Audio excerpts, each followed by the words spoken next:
What's up, everyone? Welcome back to Agenda Now. Today, I'm diving straight into a Senate debate that's got political junkies everywhere talking. Did Congress just call Social Security socialism? Yeah, you heard that right. Let's break down exactly what went down between Senators Rick Scott and Dick Durbin. So, here's how it kicked off. Senator Rick Scott from Florida takes the floor. He's painting a picture. Families in Florida and across the U.S. are struggling. Healthcare is expensive. Rents sky high, and the American dream feels out of reach for more and more people. Scott blames the current administration for making it worse, warning that socialism is creeping in and threatening the ladder. He says he used to climb from public housing all the way to the U.S. Senate.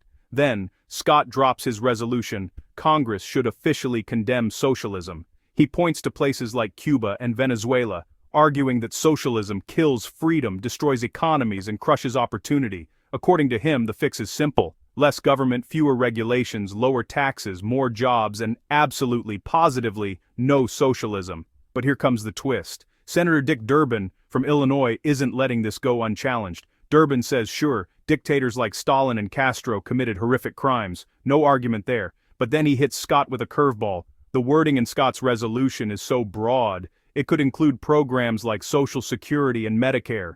Yeah, those programs millions of Americans rely on, the ones critics actually called socialist, back when they were created.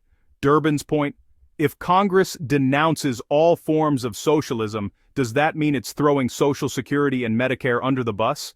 That's a big deal. He says these aren't some kind of dictatorship, they're basic lifelines for seniors, for families just trying to get by. He calls the resolution dangerously vague and politically convenient. And then, Durbin blocks it, officially objecting and stopping the resolution in its tracks. At this point, Scott fires back. He insists that Social Security, Medicare, Medicaid, and food stamps are not socialism. To him, socialism is when you take from one group, redistribute without any opportunity or accountability.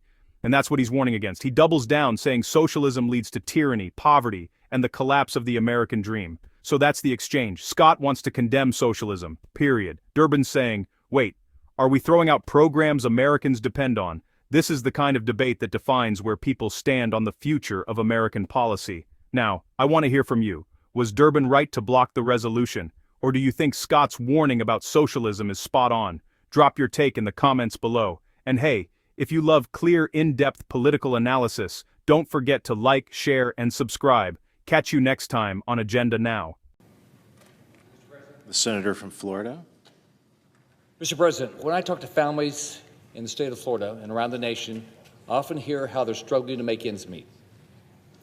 The cost of health care is up, owning a home has become nearly unattainable. The former administration pushed the American dream further and further out of reach for so many families all across our great nation. I grew up in public housing, and my family didn't have much. And I look across the country, and I see families just like mine growing up that are doing everything they can to make ends meet. But I knew back then I had the opportunity to do anything because the American dream was alive.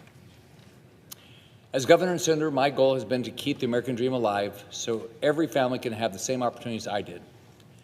That dream and those opportunities don't exist under socialism. When crazy radicals in New York City and across this country villainized capitalism and pushed socialism, they forgot that they benefit from the very system they criticized. Socialism has never worked. It's an old, barbaric, discredited idea that's failed every time. Look at Cuba and Venezuela and the many families who fled those brutal regimes to live in my great state of Florida. It kills opportunity. We need to drive down costs. The answer isn't more government, it's less. We don't need more government decisions, we need fewer government decisions.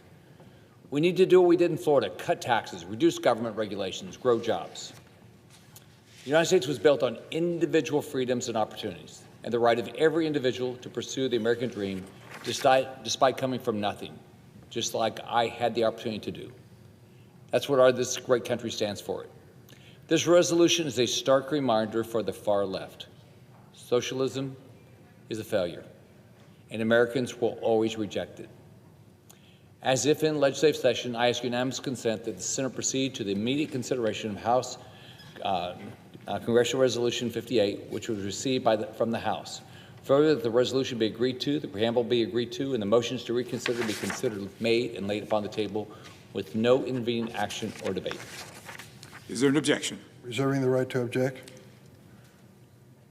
The minority whip. Mr. President, this is an interesting resolution. It passed the House of Representatives. I'm not sure what the vote was. My colleague and friend from Florida didn't craft it or write it, but he's offering it. And I took a look at it, and it's hard to disagree. Do I think that Vladimir Lenin and Joseph Stalin were bad people? You bet.